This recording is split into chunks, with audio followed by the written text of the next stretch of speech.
نبی پاک علیہ الصلوۃ والسلام فرماتے ہیں، اب ذرا غور سے سنیے گا، اور یہ بخاری شریف کی حدیث ہے، حضرت ابو ہریرہ رضی اللہ تعالیٰ عنہ اس حدیث کے راوی ہیں۔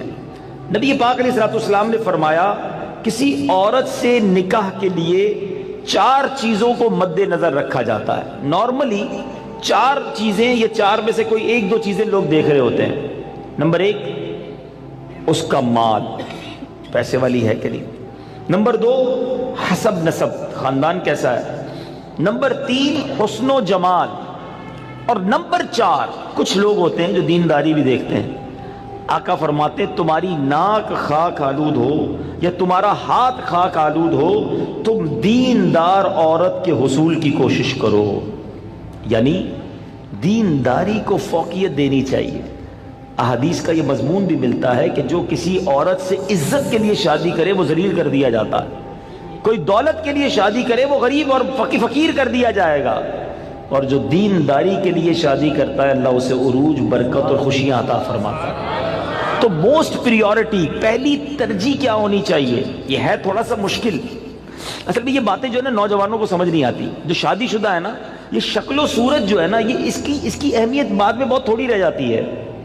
آج نوجوان اور لڑکے لڑکیاں ایک امیجنیشن میں ضرور ہوتے ہیں کہ چہرہ کیسا ہو، خوبصورتی کیسی ہو، لیکن شادی کے کچھ عرصے کے بعد چہرے کی وہ اہمیت نہیں ہوتی جو اخلاق کی ہوتی ہے، جو کردار کی ہوتی ہے۔ خوبصورتی ہی سب کچھ نہیں ہے زندگی میں، ایک بات، دل خوبصورت ہونا چاہیے، اس کے اندر اخلاق ہونے چاہیے، اور سب سے مین چیز دینداری ہے۔ اب میں یہاں جو بزرگ بیٹھے ہیں ان سے ایک بات کرنا چاہوں گا کہ چلے یہ تو لڑکوں کی خواہش، لڑکیوں کی بات ہو گئی، ماں باپ کی خواہش کیا ہوتی ہے؟ فیملی ممبر سے پوچھیں، کسی بزرگ سے پوچھیں، بھائی آپ کو اپنے بیٹے کی شادی کرنی ہے، بہو کیسی چاہیے؟ تو وہاں بھی یہی ہوگا، خوبصورت ہو، پڑھی لکھی ہو، سمجھدار ہو، گھر گرستی آتی ہو، خاندان بڑا ہو، بس یہ 4-5 چیزیں۔ آج رشتہ ڈھونڈتے وقت دینداری کون چیک کرتا ہے؟ آپ نے کبھی یہ سوچا؟ اب میں ایک بڑی عجیب بات کرنے جا رہا ہوں، علماء نے کتابوں میں یہ بات لکھی ہے کہ علماء فرماتے ہیں کہ اس نوجوان پر اپنی ہونے والی اولاد کا حق ہے جس کی ابھی شادی نہیں ہوئی۔ جی ہاں، جس کی شادی نہیں ہوئی نا، اس کی اپنی اولاد کا ایک حق ابھی سے اس پر ہے، اور وہ حق کیا ہے کہ وہ اپنی ہونے والی اولاد کے لیے اچھی ماں تلاش کرے، کیونکہ ماں ہی پہلی درسگاہ ہے۔ ماں ہی اچھی نہیں ہے، ماں ہی دیندار نہیں ہے، ماں ہی برے کاموں میں ہے، تو اس کی اولاد کی تربیت کیسی ہوگی؟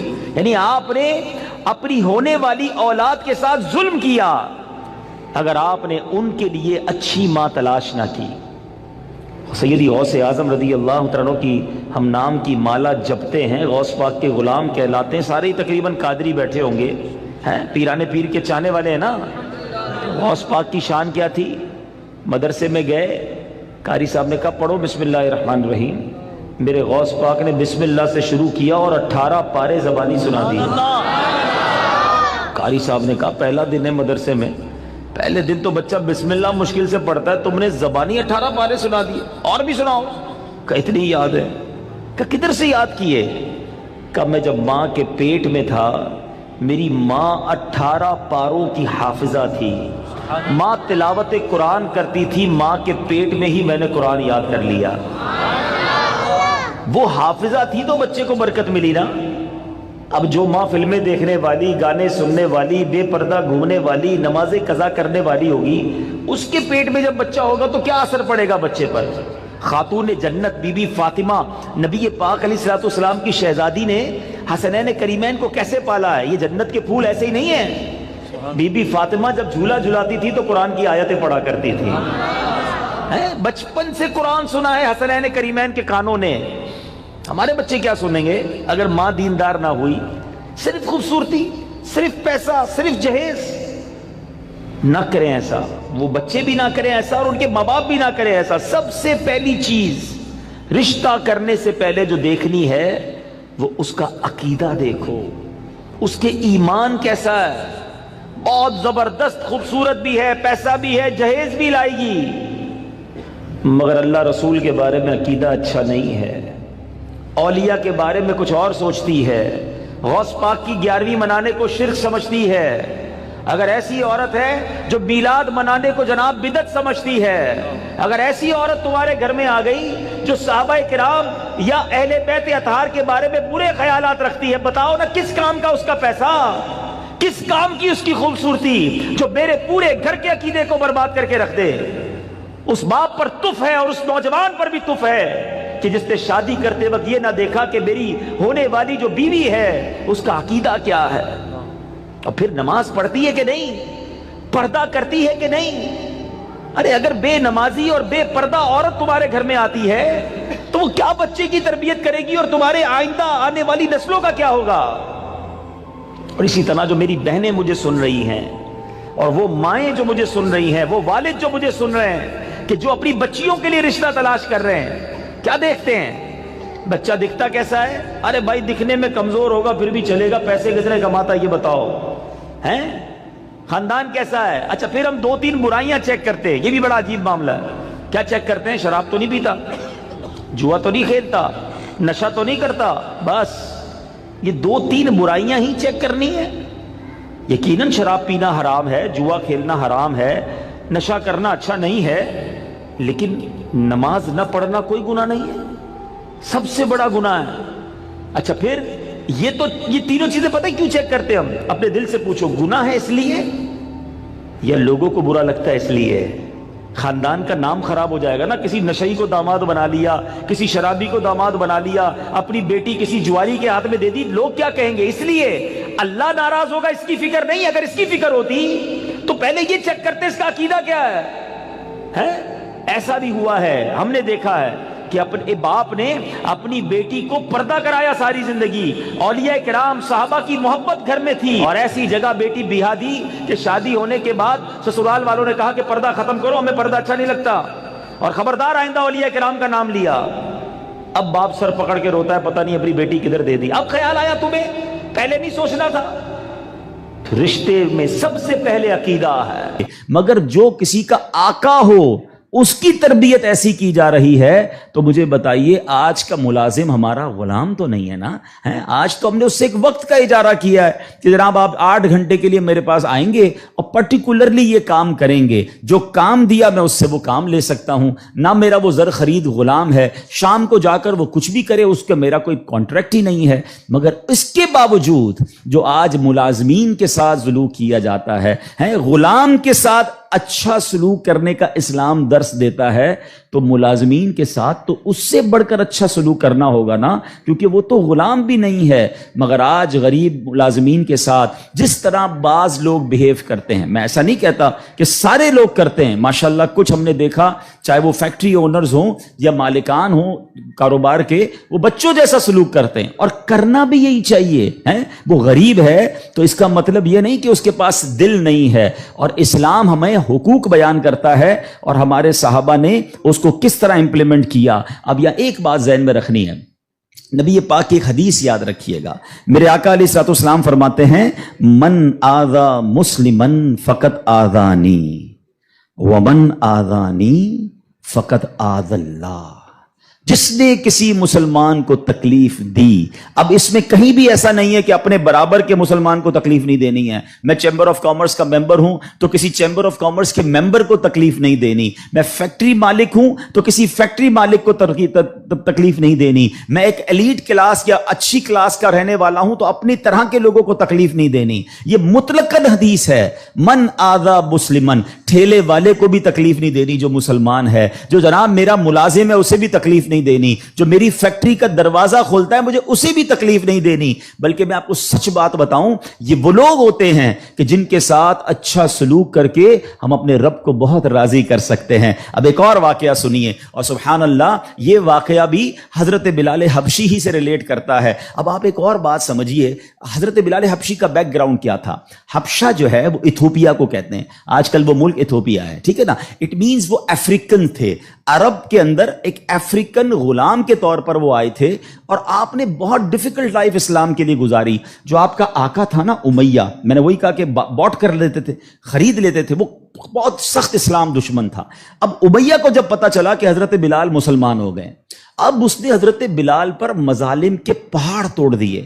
ابھی حیدرآباد میں ہم لوگ موجود ہیں, گرمی کا سیزن ہے, ہم شاید 10 منٹ بھی باہر گرمی میں کھڑے نہ رہ سکیں اس وقت, لیکن مکے کی گرمی, جن کو جو گئے مکے مدینے میں, حضرت بلال کو تپتی ریت پر وہ لٹاتا تھا. اجر عطا فرمائے حضرت ابو بکر صدیق رضی اللہ تعالیٰ عنہ کو. دیکھیں حضرت ابو بکر صدیق بھی بزنس مین تھے. یہ میرا ٹاپک نہیں ہے, ورنہ ایک بہت خوبصورت یہ بھی ٹاپک ہے کہ ہمارے صحابہ جو بزنس مین تھے انہوں نے کہاں کہاں پیسے خرچ کیے. میں اور آپ بھی کرتے ہیں, but what a right investment they did on that time. Hazrat Usman غنی کی انویسٹمنٹ دیکھیں, آج بھی حضرت عثمان غنی کا وقف مدینے میں جاری ہے, آپ کے علم میں ہوگا. بہرحال حضرت ابو بکر صدیق گئے اور امیہ سے کہا کہ بلال مجھے بیچ دو. اب امیہ جو تھا نا وہ بڑا شیطان تو تھا ہی, اسلام دشمن تھا. حضرت بلال سے اس کا بغض کی وجہ بھی یہی تھی. تو اس نے مثال کے طور پہ, اس وقت مارکیٹ ریٹ تھا 500 درہم, میں مثال کے طور پر اس نے کہا میں 1000 درہم لوں گا. آپ نے کہا ٹھیک ہے. حضرت ابو بکر کہتے ہیں کہ نہیں اب 2000 لوں گا. سودا ڈن ہونے کے بعد کہتا ہے اب 2000 لوں گا. آپ نے کہا اوکے. کہا 3000 لوں گا. آپ نے کہا اوکے. وہ قیمت بڑھاتا گیا, حضرت ابو بکر صدیق اوکے کرتے گئے. اب ایک پرٹیکولر بڑی بگ اماؤنٹ پر حضرت بلال کی ڈیل ہو گئی. امیہ کہتا ہے اے ابو بکر, میں نے تو تمہارے بزنس کے بڑے چرچے سنے تھے, مجھے تو یہ پتا تھا کہ تم جو ہے بڑے جانچ کر بڑی طریقے سے سودا خریدتے ہو, اتنا مہنگا یہ حبشی غلام خرید لیا. حضرت ابو بکر کے تاریخی الفاظ سنے, وہ کہتے ہیں امیہ تمہیں کیا معلوم بلال کی قیمت کیا ہے, تم اس سے زیادہ مانگتے میں اس سے زیادہ تمہیں دیتا. اللہ اکبر. رقم دی حضرت بلال کو لے کر نبی پاک کے پاس. اب ذرا سنیے گا, جب نبی پاک نے حضرت بلال کو دیکھا نا, کہا حضرت ابو بکر کہتے ہیں یا رسول اللہ بلال حاضر ہے, بلال کو آزاد کروا کے لایا ہوں. نبی پاک فرماتے ہیں اے ابو بکر, بلال کو خریدنے میں جتنے پیسے خرچ کیے تھوڑے پیسے میرے بھی اس میں شامل کر لو. اتنا پیار. اور حضرت بلال کے اس بیوٹیفل ڈیل میں حضرت ابو بکر نے کہا حضور میرا سب کچھ آپ ہی کا تو ہے, اگر میں نے کچھ خرچ کیا تو حضور یہ سب آپ کا ہے. اب حضرت بلال کا یہ بیک گراؤنڈ تھا, یاد رکھیے گا. اب مکے میں بڑے بڑے سردار بھی مسلمان ہوئے. آپ سب کو یاد ہونا چاہیے اسلامی تاریخ کا ایک ٹرننگ پوائنٹ تھا, اور وہ ٹرننگ پوائنٹ تھا فتح مکہ.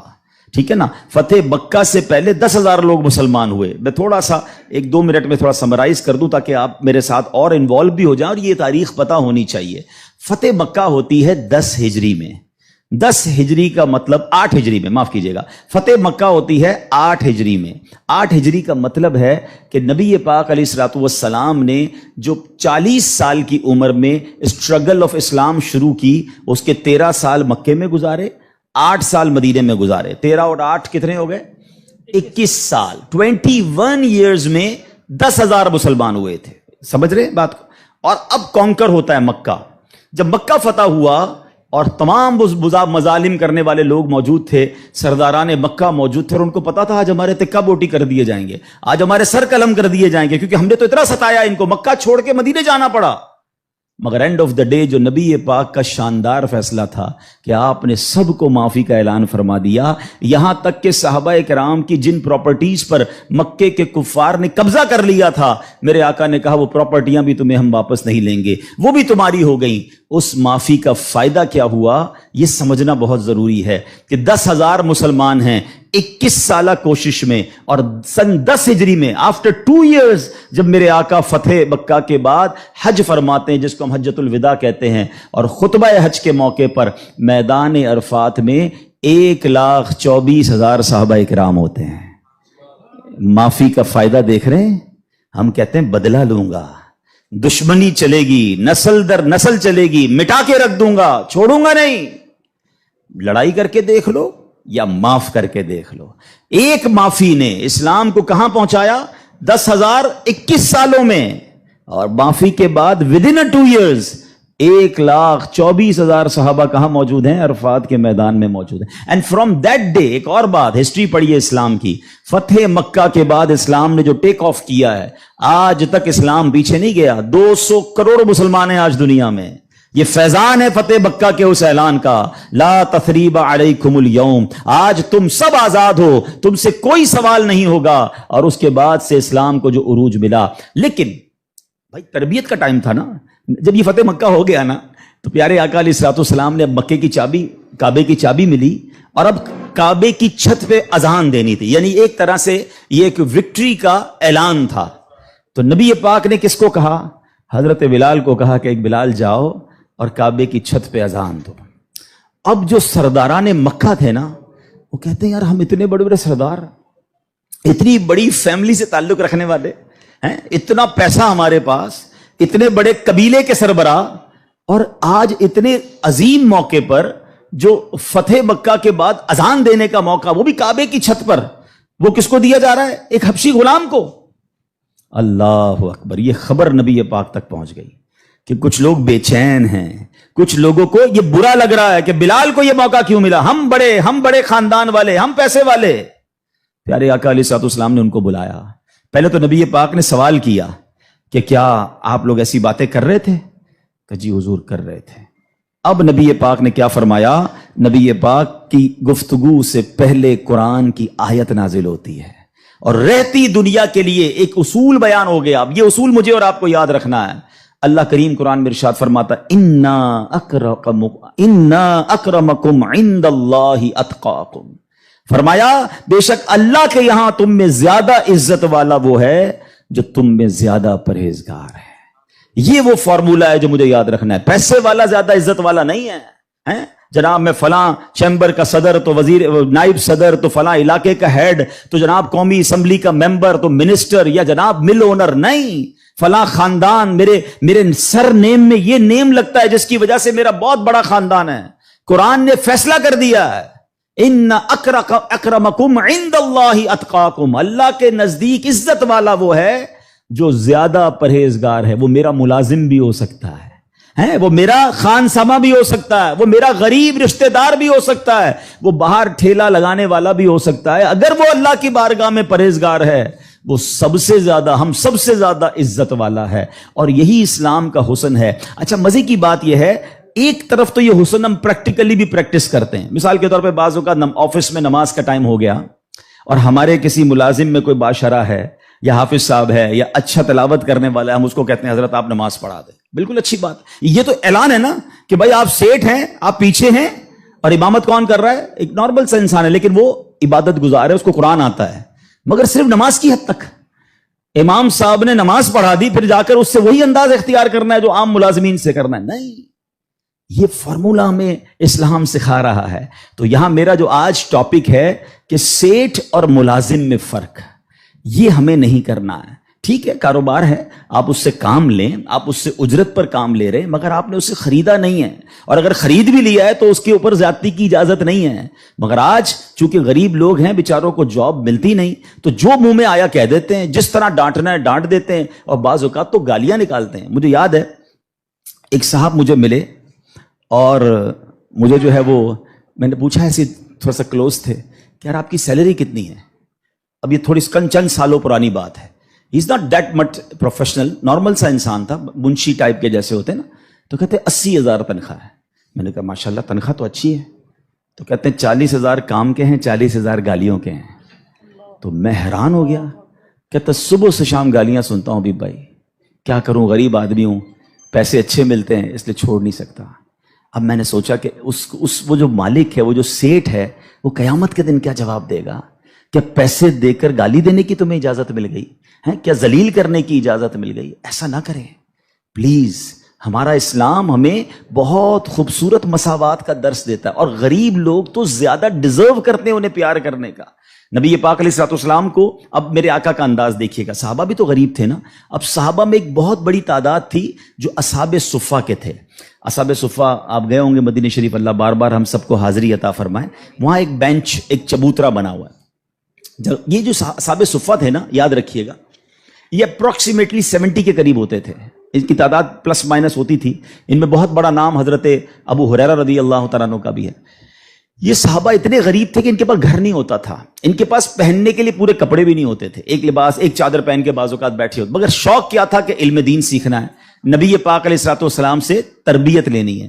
تو کھانا بھی پیارے آقا انہیں بھجوا دیتے، اور نبی پاک ان کے ساتھ رہتے تھے۔ اب ذرا یاد رکھیے گا، صحابہ کرام کچھ تھے جو مزدوری کا کام کرتے تھے۔ ہمارے ساتھ بھی کبھی کبھی ہوتا ہے کہ یار کوئی محنت مزدوری والا آئے تو اس کے کپڑوں سے اسمیل آتی ہے، کپڑے پرانے ہوتے ہیں، بدبو آ رہی ہوتی ہے، ہم اس سے دور ہو جاتے ہیں۔ اب کیا ہوا کہ نبی پاک علیہ الصلوۃ والسلام کے پاس کچھ ایسے لوگ آ کر بیٹھنا شروع ہوئے جب پیارے آقا اللہ کا ذکر کر رہے ہوتے تھے کہ بال بکھرے ہوتے تھے، پہننے کے لیے ایک کپڑا ہوتا تھا اور ان کی اسمیل بھی آتی تھی، کپڑوں سے مہک بھی آتی تھی. تو نبی پاک علیہ الصلوۃ والسلام نے فرمایا الحمدللہ الذی جعل فی امتی من امری ان اصبر نفسی معہم، سب تعریف اللہ پاک کے لیے ہیں جس نے میری امت میں ایسے لوگ پیدا فرمائے جن کے ساتھ اپنی جان مانوس رکھنے کا مجھے حکم دیا گیا ہے. اور یہ حکم اللہ نے قرآن مجید فرقان حمید میں دیا، وَاصْبِرْ نَفْسَكَ مَعَ الَّذِينَ يَدْعُونَ رَبَّهُمْ بِالْغَدَاةِ وَالْعَشِيِّ يُرِيدُونَ وَجْهَهُ، اور اپنی جان کو ان لوگوں کے ساتھ مانوس رکھ جو صبح و شام اپنے رب کو پکارتے ہیں، اس کی رضا چاہتے ہیں، غریب ہیں مگر نیک ہیں، اللہ کی رضا چاہتے ہیں، ذکر الہی کرتے ہیں. آقا فرماتے نبی پاک ان مزدوروں کے ساتھ بیٹھ جایا کرتے تھے. اور آج بعض اوقات ہم اپنے ساتھ ایسے لوگوں کو بٹھانا پسند نہیں کرتے، بہت معذرت کے ساتھ. یہ تکبر کی نشانی ہے. تکبر کہتے ہی تو اسی کو ہے نا کہ اپنے سے کسی کو ذلیل سمجھنا. اور try to understand the severity of proud. یہ جو تکبر ہے نا، یہ اتنا خطرناک گناہ ہے کہ سب سے پہلے تو یہ سمجھیے کہ کائنات میں سب سے پہلا گناہ کیا ہوا تھا؟ تکبر ہوا تھا اور حسد ہوا تھا. یہ اتنے پرانے گناہ شیطان نے کیا تھا. شیطان کوئی پہلے سے ہی اللہ کا نافرمان نہیں تھا. 40,000 سال اس نے عبادت کی، جنت کا خزانچی تھا، فرشتوں کا استاد تھا، معلم الملکوت تھا. once in a lifetime he did proud. ایک بار تکبر کیا، حضرت آدم کو سجدہ کرنے سے انکار کیا نا. جملہ کیا تھا اس کا؟ قرآن میں موجود ہے نا، انا خیر من، اے اللہ میں اس سے بہتر ہوں. خلقتنی من نار وخلقتہ من طین، تو نے مجھے آگ سے بنایا اور اس کو مٹی سے بنایا، میں تو اس سے بہتر ہوں. Actually this is the definition of تکبر. یہی تعریف